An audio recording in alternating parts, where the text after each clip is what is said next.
जन औषधि दिवस के मौके पर पीएम मोदी ने वीडियो कॉन्फ्रेंसिंग से स्कीम के लाभार्थियों से की बात। स्क्रीन लगाकर लोगों ने सुना पीएम मोदी का संबोधन।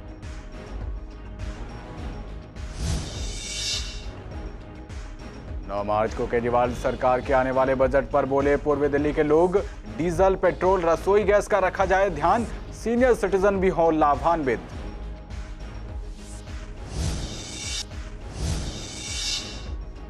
कल से स्टार्ट हो रहा दिल्ली विधानसभा का बजट सेशन। सीसीएन से बोले आप विधायक रोहित मेहरोलिया, बजट में शिक्षा और स्वास्थ्य को दिया जाएगा विशेष दर्जा।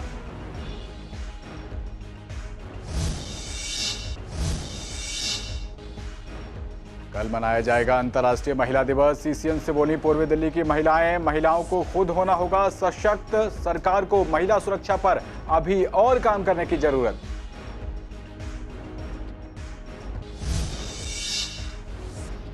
और Delhi board of school education के गठन की मंजूरी पर टीचर्स प्रिंसिपल ने नए शिक्षा बोर्ड का किया स्वागत। इसी साल से होगा दिल्ली का अपना शिक्षा बोर्ड।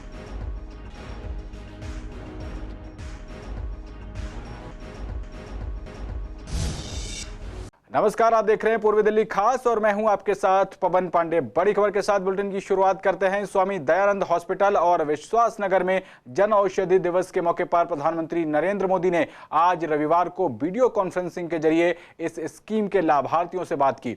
आपको बता दें कि लोगों को सस्ती दर पर दवा उपलब्ध कराने के लिए केंद्र की मोदी सरकार लगातार प्रयास कर रही है। इसी कड़ी में सरकार ने देश के विभिन्न हिस्सों में जन औषधि केंद्र खोलने के लिए तमाम लोगों को प्रोत्साहित भी किया है। आम आदमी पर से दवाइयों के खर्च का बोझ कम करने के लिए मोदी सरकार ने 2015 में प्रधानमंत्री भारतीय जन औषधि परियोजना शुरू की थी। सरकार का उद्देश्य आम आदमी तक सस्ती दवाएं पहुंचाने के साथ साथ अपना बिजनेस शुरू करने का मौका देना भी है। जन औषधि केंद्रों पर दवाएं 90% तक सस्ती मिलती हैं क्योंकि ये जेनरिक दवाएं होती हैं। वहीं विश्वास नगर में स्क्रीन लगाकर लोगों ने पीएम मोदी को सुना। कार्यक्रम में बीजेपी नेताओं ने कहा कि इसका करोड़ों लोगों को लाभ मिल रहा है, महंगी दवाओं पर लोगों के पैसे बच रहे हैं। वहीं कार्यक्रम में पूर्व मेयर अंजू कमलकांत, मौजूदा मेयर निर्मल जैन, बीजेपी विधायक ओपी शर्मा और तमाम बीजेपी नेता मौजूद रहे। देखो, देश भर में विगत 3 सालों में इस योजना ने इतनी तरक्की की है कि लगभग 2 करोड़ की आबादी इसका लाभ ले रही है। अगर ये संख्या थोड़ी कम है तो उसका कारण केवल मात्र यह है कि इसका प्रचार प्रसार लोगों ने विस्परिंग कैंपेन से, माउथ पब्लिसिटी से जो करना चाहिए उसमें थोड़ी कमी है। हम सोशल मीडिया पे इसकी चर्चा दुर्भाग्यवश देखते नहीं। वो चर्चा बढ़ेगी, लोगों तक ये मैसेज चला जाएगा तो लंबी कतारें लगेगी। और इतनी सस्ती, मतलब जो आपने सुना लोगों का अनुभव कि जो दवा के लिए उनको 82 रुपया देना पड़ता था वो मात्र 16 रुपये में मिल रही है, तो इससे अधिक स्वास्थ्य के लिए लाभकारी योजना हो ही नहीं सकती। देश के प्रधानमंत्री हमेशा गरीबों के लिए सोचते हैं और उसी सोच पर उन्होंने जो हजारों की दवाइयाँ थी वो सैकड़ों की रह गई। एक गरीब आदमी जो बेचारा किस तरह से दवाई लाता था, वो जब भी कभी दवाई लेने जाता था हमेशा सोचता था कि हजारों की, उसकी सोच करके आज दवाई सैकड़ों में दवाई आती। और प्रधानमंत्री जन औषधि योजना एक गरीब आदमी की सोच, गरीब आदमी को इससे लाभान्वित है।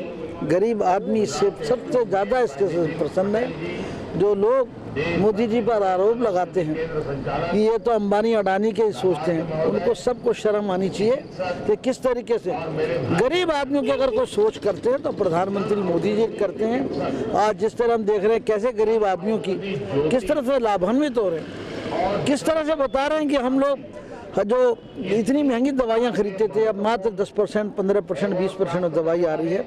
तो मैं समझता हूँ इससे बड़ी गरीब की सेवा कोई नहीं हो सकती। बिल्कुल, माननीय प्रधानमंत्री जी की जो ये योजना चल रही है बहुत ही अच्छी और आगे के लिए भी बहुत अच्छी रहेगी। और इसमें जो गरीबों को, इन औषधि केंद्र से जो गरीबों को जो राहत मिली है कि जिस तरह से इन महंगी दवाइयों से लेने के लिए वो जूझ रहे थे, जैसे 1000 रुपये तक की दवाई को आज 100 रुपये, मात्र 100 रुपये तक की दवाइयाँ मिल रही हैं। तो इसके लिए गरीबों को बहुत ही लाभ हुआ है और मैं इसके लिए अपने आदरणीय प्रधानमंत्री जी को बहुत बहुत उनका अभिनंदन करती हूँ और उनको बहुत बहुत हार्दिक धन्यवाद करती हूँ। लोगों के लिए प्रोत्साहन वाली बात हो गई प्रधानमंत्री जी की तरफ से कि 5 लाख का प्रोत्साहन। काफ़ी लोग जो बेरोजगार हैं आज की डेट में, वो बेरोजगारी जो है नए युवा लोगों को एक स्वयं रोजगार के लिए आमंत्रित करने की बात हुई कि जिससे लोगों को एक मतलब युवा को प्रोत्साहन मिले कि भाई हम एक जनौषधि खोल रहे हैं तो हमें गवर्नमेंट भी सपोर्ट पूरा कर रही है। और प्रधानमंत्री जी ने जेनेरिक दवाओं का क्या लाभ होता है, 3500 करोड़ रुपए की अब तक बचत हुई है इस साल और 2500 करोड़ रुपए का धंधा हुआ है, जिसमें कि जो गरीब दवाई नहीं ले सकते थे उन तक अब दवाइयां आसानी से पहुंचती हैं। इससे पूरे क्षेत्र को जबरदस्त फायदा है। ये परमार्जन संस्था यहाँ पर जो दवाइयाँ हैं बिल्कुल रेट टू रेट में देती है। कोई भी हमारे कर्मचारियों को भी, इनको सबको रेट टू रेट दवाइयाँ देती है, कोई उसमें मार्जिन नहीं रखती जरा सा भी। दिल्ली सरकार आने वाले 9 मार्च को बजट पेश करने जा रही है। वहीं दिल्ली वासी बजट से क्या कुछ उम्मीदें लगाए बैठे हैं, इसके मद्देनजर हमने पूर्वी दिल्ली के राधे श्याम पार्क में कुछ RWA मेंबर और बिजनेसमैन से बात की कि वो बजट से क्या कुछ उम्मीदें लगाए बैठे हैं।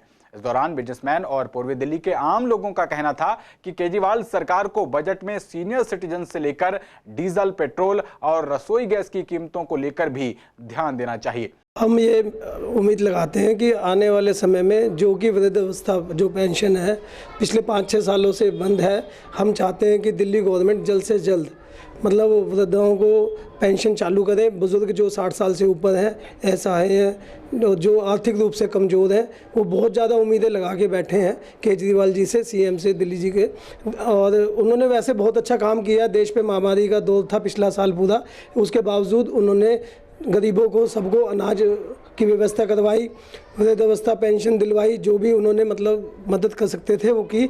लेकिन और ज़्यादा मतलब हम चाहते हैं कि जो बुजुर्गों के लिए, बच्चों के लिए या और जो विकलांगों के लिए जो हेल्प हो सके वो करनी चाहिए दिल्ली गवर्नमेंट को। पेट्रोल बहुत समस्या है, पेट्रोल के दाम बहुत ऊंचे जा रहे हैं। ओवरऑल महंगाई इसी से बढ़ेगी और अगर जैसे पेट्रोल की कीमतें कम होती हैं तो नेचुरली महंगाई में भी कमी आएगी थोड़ी। जैसा कि पता है कि एजुकेशन और मेडिकल पे बहुत अच्छा काम किया। अब रसोई गैस है, जैसे पेट्रोल है, इसके रेट दिन पे दिन बढ़ते जा रहे हैं, जिसका बहुत ज़्यादा मतलब आम पब्लिक पे बहुत ज़्यादा बोझ बढ़ गया है। इस पे रसोई गैस का जो रेट है वो मेरे ख्याल डबल ही हो गया है जो 2014 से, तो इस पे रेट को कम होना चाहिए। इसको LPG आई, उज्ज्वला योजना आई, इसलिए कि गरीबों को हम धुआं रहित करेंगे, लेकिन अब लोग बाग सरेंडर छोड़ करके उन्होंने टोटली सरेंडर कर दिया है और फिर चूल्हे पे आ गए हैं। महंगाई हर मामले में, चाहे वो डीजल का रेट हो, चाहे वो पेट्रोल का हो, चाहे वो किसान हो, चाहे व्यापारी हो, चाहे आम आदमी हो, डीजल एक ऐसी चीज़ है जो आम आदमी पे इफ़ेक्ट करती है, लेकर के आपके ट्रांसपोर्टेशन से लेकर के, किसान से लेकर के और इंडस्ट्री वाले से लेकर के, जिनके यहाँ खासकर जनरेटर हैं। वहीं कल से दिल्ली विधानसभा का बजट सेशन स्टार्ट हो रहा है। बजट को लेकर राजनीतिक दलों का क्या मानना है, इसको लेकर CCN संवाददाता वंदना कश्यप कैंथ ने आम आदमी पार्टी और बीजेपी विधायकों से बात की। इस दौरान बीजेपी विधायक OP शर्मा का कहना था कि बजट में जन उपयोगी चीजों को हम उठाएंगे। उन्होंने कहा कि विपक्ष होने के नाते बिजली, पानी, सड़क, स्वास्थ्य, शिक्षा पर बात करेंगे। वहीं आप विधायक रोहित मेहरोलिया का कहना है कि शिक्षा और स्वास्थ्य को विशेष दर्जा दिया जाएगा। बजट में कोरोना काल में हमारे घरों का ही नहीं, सरकारों का भी बजट खराब हुआ है। बजट में जो जन उपयोगी चीजें हैं उसको जो विपक्ष के नाते हम उन चीजों को उठाएंगे और पूरी ताकत से बिजली, सड़क, पानी, स्वास्थ्य, शिक्षा, इन सभी मुद्दों के ऊपर विपक्ष मुखर होकर अपनी बात कहेगा और जो जरूरतमंद लोग हैं उनकी मदद के लिए हम हमेशा आगे रहेंगे। हमारी सरकार की प्राथमिकताओं में सबसे जो ऊपर रहता है शिक्षा और स्वास्थ्य, तो इस बार भी शिक्षा और स्वास्थ्य को विशेष तौर से तरजीह दी जाएगी। बजट के अंदर उस पर अच्छा खासा बजट उसमें रखा जाएगा। कोरोना काल के अंदर बीते 1 साल के अंदर न केवल आपके और हमारे घरों का बजट खराब हुआ है, बल्कि सरकारों का भी बजट गड़बड़ा गया है थोड़ा। 8 मार्च यानी कल अंतर्राष्ट्रीय महिला दिवस मनाया जाएगा। महिलाओं के लिए समर्पित ये दिन बहुत खास होता है। महिलाओं के सम्मान में हर साल इंटरनेशनल वुमेन्स डे बहुत ही धूमधाम के साथ मनाया जाता है। हर साल इस दिन की एक स्पेशल थीम होती है। वहीं इस दिन को लेकर पूर्वी दिल्ली की महिलाओं का कहना है कि महिलाओं को खुद सशक्त होना होगा। उन्होंने कहा कि सरकार महिला सुरक्षा के लिए काम कर रही है, पर अभी और ज्यादा काम करने की जरूरत है। साथ ही कहा कि आज भी बहुत जगह ऐसी हैं जहां महिलाएं सुरक्षित नहीं हैं। देखिए, ऐसा नहीं है। महिलाएं जो हैं आज के टाइम में आत्मनिर्भर है। अगर महिला दिवस मनाया जाता है तो वो सही है, वो उनके अधिकारों को जगाने के लिए ही मनाया जा रहा है। हम जब महिला दिवस मनाते हैं और महिलाओं का सम्मान करते हैं तो साथ ही साथ हम उन्हें अवेयर भी करते हैं कि आप लोगों के कुछ अधिकार हैं, ठीक है, उसके लिए आप फाइट कीजिए, ठीक है। अगर कहीं कुछ कमी है तो आप उसे पूरा कर सकते हैं। तो महिलाएं दिवस जो है वो स्पेशली जो है महिलाओं को। और प्रशासन से किस तरह की उम्मीद लगाती है कि आज भी महिलाएं घर से अगर अकेले निकलती हैं, क्या सुरक्षित है वो दिल्ली की? नहीं, ऐसी बात नहीं है, कई जगह पर सुरक्षित भी है। देखो, महिलाओं को आत्मनिर्भर होना पड़ेगा, ठीक है। मैं तो आपको फिर बता रही हूँ ना कि हम महिला दिवस मनाते ही इसलिए हैं कि जो महिलाएं डरी हुई हैं या किसी भी तरह की कोई परेशानी है, सरकार को छोड़ो। मैं यहाँ पर किसी सरकार के लिए ये बात नहीं कर रही हूँ या कोई मुद्दा नहीं उठा रही हूँ। मैं सिर्फ ये कह रही हूँ कि महिलाओं को अपनी रक्षा स्वयं करनी भी आनी चाहिए। जी, ऐसा नहीं है कि नहीं मिल पा रहे हैं अधिकार। काफ़ी जगहों पे उनको उनके अधिकार दिए भी जाते हैं और काफ़ी जगहों पे ऐसा है कि जहाँ उनको कुछ नहीं समझा जाता। तो मेरा मानना ये है कि जहाँ ऐसा समझा जाता है, जहाँ ऐसी सोच रखी जाती है, उनको ये समझना चाहिए कि आज की तारीख में औरतें किसी से कम नहीं हैं, उनको उनके अधिकार मिलने चाहिए। अभी और सुरक्षा के लिए ज़रूरत है, क्योंकि कई जगहों पे ऐसा है कि अभी महिलाएं सुरक्षित नहीं हैं और काफ़ी जगहों पे ऐसा भी है कि सुरक्षित भी हैं। महिलाओं को सेल्फ डिपेंड भी होना पड़ता है। देखिए, अपने लिए अपनी लड़ाई खुद भी लड़नी पड़ती है। ये नहीं कि हर जगह प्रशासन या पुलिस कोई भी आएगा, तो उसके लिए खुद भी थोड़ा हमें अपने लिए सेल्फ डिपेंड होना पड़ेगा। अंतर्राष्ट्रीय महिला दिवस के उपलक्ष्य में पूर्वी दिल्ली के ईस्ट एंड क्लब में कवि सम्मेलन का आयोजन किया गया। इस सम्मेलन में ज्यादातर महिला कवियों ने पार्टिसिपेट किया और महिला सशक्तिकरण से लेकर महिलाओं के हक को लेकर जागरूक किया। वहीं इस कवि सम्मेलन में पार्षद संजय गोयल भी मौजूद रहे। उनका कहना था कि देश की महिलाएं अब आगे बढ़ चढ़कर हर एक प्लेटफॉर्म पर अपनी मौजूदगी साबित कर रही हैं। देश की वित्त मंत्री भी एक महिला ही हैं। मैं तो सिर्फ यही मैसेज देना चाहूँगी कि जिस तरीके से मर्द के साथ महिलाएं आज चल रही हैं, तो उनको उतना सम्मान नहीं मिल पाता है। अभी भी बहुत सारी सोसाइटीज़ ऐसी हैं जहाँ पर महिलाएं दबके रह जाती हैं। तो वो चीज़ ख़त्म होनी चाहिए समाज से। और जितना हम मर्दों को उस काबिल समझते हैं किसी पोस्ट के लिए, किसी भी चीज़ के लिए, उसी तरीके से महिलाओं को भी उतना ही हमें सम्मान की दृष्टि से देखना चाहिए। मैं महिलाओं को एक वट वृक्ष मानता हूँ। महिला चाहे बेटी हो, चाहे बहू हो, चाहे माँ हो, और महिलाओं के लिए कुछ भी करना ये हमारा सौभाग्य है। और मैं चाहता हूँ कि इस वट वृक्ष के लिए हम जो भी कुछ करें वो कम है। कैसे कर सकते हैं? मिस्टर बलिग्रामी आए थे, उन्होंने कहा कि महिला सरोकार पर हम कुछ करना चाहते हैं, और मैं आया और मैंने आते ही ये फैसला किया कि ठीक है, हम महिला सरोकार पर एक कार्यक्रम करेंगे। और आज ये कार्यक्रम आपके सामने है। अधिकतर जो कवियत्री आई हैं, हमारी बहनें आई हुई हैं और बहुत अच्छी कविताएं कर रही हैं, और इससे क्या है कि उनको पता रहे कि क्या हमारे राइट्स हैं, किस तरह से आगे बढ़ना है। वैसे तो आज हमारी महिलाएं फाइटर प्लेन चला रही हैं और हमारे बहुत आगे ऐसे कार्य करने की, जो हमारी आज वित्त मंत्री भी हमारी महिलाएँ हैं आज, जो कि कहते हैं गृहिणी कभी काम नहीं कर सकती, लेकिन गृहिणी आज एक वित्त मंत्री का जो है काम करी।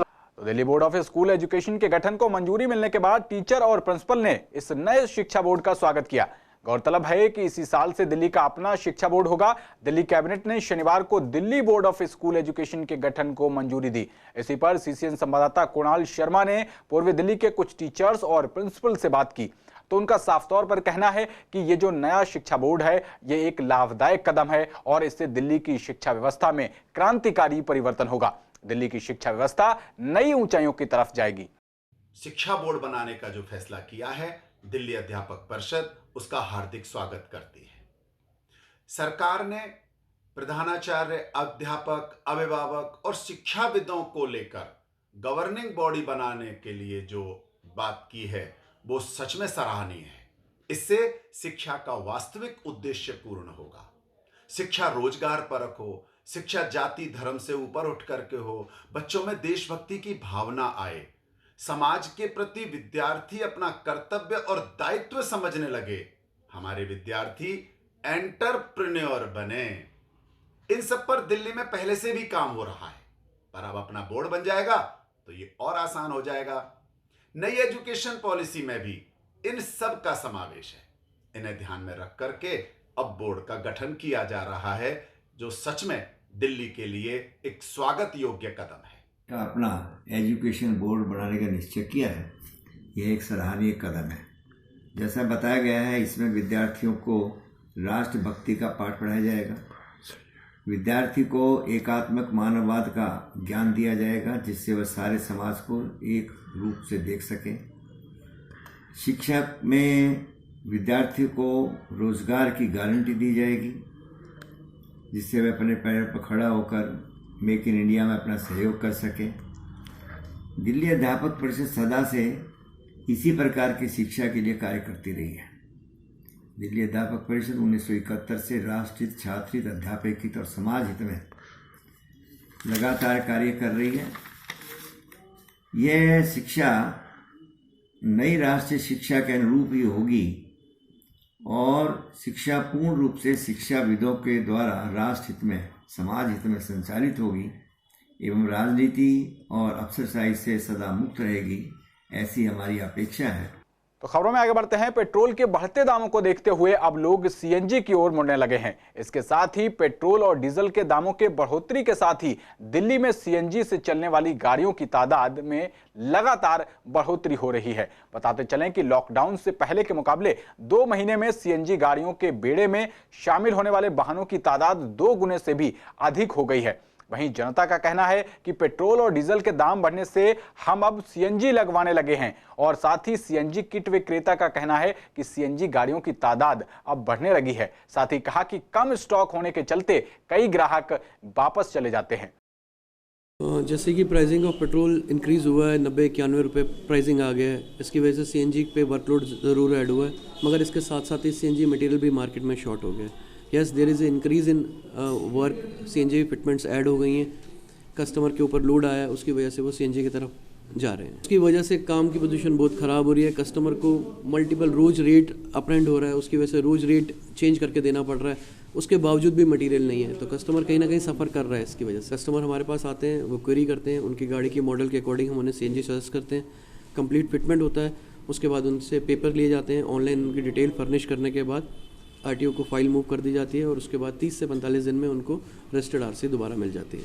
अगर जब पेट्रोल के प्राइसिंग नॉर्मल थे तो हम ऐसे मान के लें 50 से 60 गाड़ियां कर रहे थे, जो कि अब 100 के करीब कर रहे हैं, मगर अनअवेलेबिलिटी ऑफ मटेरियल की वजह से वो प्रोसेस भी स्टक हो रहा है कहीं ना कहीं। बेसिकली मेरी गाड़ी जो है, गाड़ी को 4-5 साल हो गए, मेरी गाड़ी नहीं चलती थी और पेट्रोल का जो प्राइस है वो डे ऑन डे बेसिस पे हाई हो ही रहा है, जिसके बेसिस पे लग रहा था कि गाड़ी चलाना अब इम्पॉसिबल है। जिसके कारण मैं भैया के पास आया और भैया ने मुझे सजेस्ट किया सीएनजी, और सीएनजी लगाने के बाद मेरा जो डेली का है वो बढ़ गया है। एक्चुअली ट्रैवलिंग मेरा ज़्यादा था, बट मैं 2 व्हीलर पे करता था, नहीं हो पाता था क्योंकि पेट्रोल के जो प्राइस हैं वो हाई थे और उसके अकॉर्डिंग 4 व्हीलर ड्राइव करना सर्वाइवल नहीं हो पा रहा था। भैया ने सजेस्ट किया उसको सीएनजी लगाने के लिए, सीएनजी लगाया, अब गाड़ी प्रॉपर चल रही है। जब मेरी गाड़ी पेट्रोल पे चलती थी तो मेरी गाड़ी अभी 5 साल में मोटा मोटा 30,000 किलोमीटर चली है केवल, और आफ्टर सीएनजी लगाने के बाद अभी मोटा मोटा 20 दिन हुआ है और 2 से 2,500 किलोमीटर चल गई है। तो ट्रैवल तो बढ़ा ही है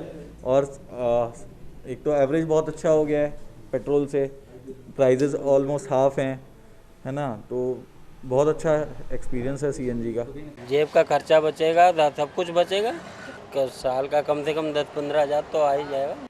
मुश्किल दौर में गोल्ड यानी सोना सबसे बड़ा मददगार माना जाता है। कोरोना संकट के दौर में सोने ने इस कहावत को सच करके दिखाया। साल 2020 में सोने में पैसा लगाने वालों ने जमकर मुनाफा कमाया। वहीं दिल्ली में अगस्त 2020 को गोल्ड की कीमत 57,008 रुपए प्रति 10 ग्राम के सर्वोच्च स्तर पर बंद हुई।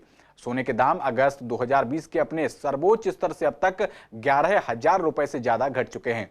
वहीं आज का भाव 46,050 रुपए तक आ पहुंचे हैं। सोने के दामों में गिरावट की एक बड़ी वजह कोरोना से सुधरते हालात और कोरोना वैक्सीन की मार्केट में आने की खबर भी है। कोरोना वायरस संकट के इस दौर में जहां सोने के दाम ने आसमान जैसी ऊंचाई छू ली थी, वहीं अब बाजार के फिर से मजबूत होने से ऐसा लग रहा है कि सोना एक बार फिर से कोरोना वायरस के पहले वाली स्थिति में पहुंच सकता है। सोने के रेट 11,000 रुपये नीचे आ चुके हैं। एक बार फिर सुनिए, सोने के रेट प्रति 10 ग्राम 11,000 रुपये कम हो चुके हैं। दूसरी भाषा में सुनते हैं, सोने के रेट अपने अधिकतम मूल्य से लगभग 20% कम हो चुके हैं। ये छोटी मोटी रकम नहीं है जो कम हुई है, लगभग 11,000 रुपये बहुत बड़ी रकम होती है। और बात करूं तो ये एकदम से कम नहीं हुए हैं, ये धीरे धीरे कम हुए हैं। किसी दिन 1,000 रुपये, किसी दिन 600 रुपये, इस तरीके से लगभग कुछ टाइम से जो सोने के रेट गिर रहे हैं उसमें बड़ी भारी गिरावट देखने को मिली, जो 11,000 रुपये की गिरावट थी। इस पर बात करने के लिए मैं आया हुआ हूँ कृष्णा नगर की ज्वेलर शॉप पर, जो यहाँ के प्रधान हैं। उनसे जानते हैं कि लगभग 11,000 रुपये के जो रेट कम हुए हैं उससे व्यापारी या लोग कितना सोना खरीद रहे हैं। सर, ये इतनी बड़ी रकम जो गिरी है, अब उससे क्या लोगों का इंटरेस्ट बढ़ा है सोना खरीदने में? हाँ, कस्टमर काफ़ी बड़ा है सोना खरीदने में। बाज़ार में, मार्केट में कस्टमर काफ़ी आया। धीरे धीरे कोरोना टाइम में 38,000 से बढ़ते बढ़ते ये 56,500 तक सोना गया है। अब कोरोना ठीक हो गया है, बीमारी हर जगह से ख़त्म हो गई है। अब धीरे धीरे इसका रेट डाउन आता जा रहा है और उम्मीद है 40-42,000 तक आके रुक जाए। अब मार्केट में नियर अबाउट कस्टमर अब निकला है। पहले कस्टमर वेट कर रहा था कि गोल्ड रेट गिरे तो, और हम जब रेट गिरेगा तो कस्टमर बाय करें।